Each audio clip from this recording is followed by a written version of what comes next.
बिस्मिल्लाहिर्रहमानिर्रहीम। अस्सलामुअलैकुम।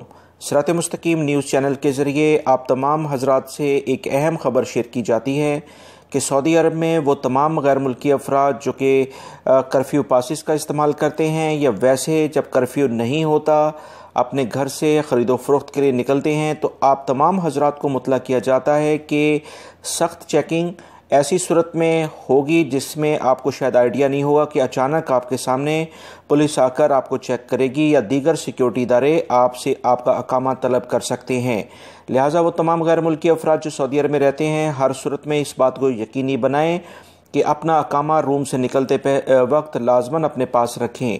और आपको याद होगा दोस्तों कि पिछले दिनों मुख्तलिफ़ कंपनीज़ को ये इजाज़त दी गई थी कि वो सिक्योरिटी इदारों से अपने मुलाजमीन के लिए कर्फ्यू परमिट हासिल करें, तो उसमें कुछ गैर मुल्की अफराद ने ही दो नंबरी करने की कोशिश की थी।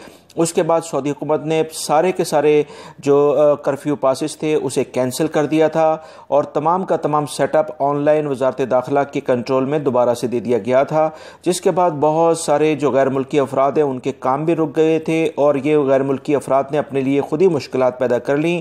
अभी सऊदी हुकूमत ने जो एक ऑनलाइन एप्लीकेशन तवक्कलना लॉन्च की है उसकी सऊदी अरब में काफ़ी ज़्यादा डिमांड चल रही है। बहुत सारे अफराद अर्जेंट बेसिस पे 2 से 3 घंटे के लिए कर्फ्यू के दौरान मूव कर सकते हैं। इस सिलसिले में सऊदी हुकूमत ने इस पर भी सख्त नज़र रखी है। जैसा आप इस वीडियो में देख रहे हैं कि ऐसे अफराद की ऑनलाइन उनके मोबाइल में जब एक मैसेज आ चुका होता है तो उसको स्क्रीनिंग किया जाता है। जदीद टेक्नोलॉजी सिक्योरिटी अहलकार इस्तेमाल कर रहे हैं कि कहीं ये एप्लीकेशन के अंदर जो कोड है ये भी तो एक दूसरे से व्हाट्सएप के जरिए कुछ शेयर करके तो नहीं जा रहा है, क्योंकि इसमें भी कुछ शिकायत मिली थी कि कुछ लोगों ने दो नंबरी करने की कोशिश की है। तो सिक्योरिटी अहलकार इसे ऑनलाइन यानी उसी वक्त आपको चेक करके बता देंगे कि ये तवक्कलना इसके जो आपने कोड लिया है ये आपका है भी या कि नहीं।